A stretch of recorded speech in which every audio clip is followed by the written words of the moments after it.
Երևանցիներն ամենից շատ դժգոհ են քաղաքի մաքրությունից ու տրանսպորտից, գոհ են լուսավորությունից։ Gallup International-ի վերջին հարցումների տվյալներն են։ Չի նշանակում, որ մենք պետք է 100%-ով համապատասխանեն մեր արդյունքները։ Ապրիլի 12-ից 20-ն է հետազոտությունն անցկացվել։ Հարցմանը մասնակցած 1044 երևանցիներից վերջին տարիներին Երևանի փոփոխությունները դրական է գնահատել 9,4%-ը, ավելի շուտ դրական, քան բացասական 55,2%-ը։ Նշեք, վերջին 4 տարվա ընթացքում Երևան քաղաքում դրական փոփոխություններ 27.9%-ը նշել են քաղաքի տեսքի բարեկարգում, գեղեցկացում, 20%-ը նշել է բակերի բարեկարգում,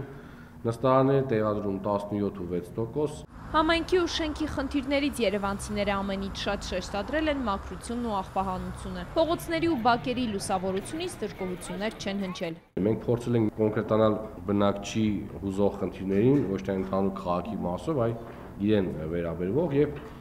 33.5%-ը նշել դա մաքրության խնդիրն է,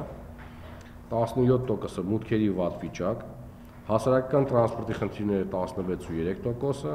աղբահանության խնդիրը 15.1%։ Ամենաինտրիգային հարցին, թե առաջիկա ընտրություններում ում օգտին են քվեարկելու հարցման մասնակիցների 61.2%-ը պատասխանել է Տարոն Մարգարյանի, հարցվածների 11.5%-ը Նիկոլ Փաշինյանի, իսկ 3.9%-ը Զարուհի Փոստանջյանի։ Ինչ հատկություններով պետք է օժտված լինի Երևանի քաղաքապետը, գործունյա 29%,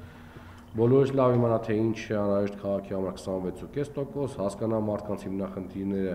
25.5%։ Երևանի ավագանու ընտրություններին մասնակցել պատրաստվում է 54.3%-ը, չմասնակցելու վերջնական որոշում է կայացրել 9.4%-ը։ Հարցման ընտրանքային սխալը +-3% է։ Լուսին Մկրտչյան, Հովհաննես Քյոսեյան, օրակարգ։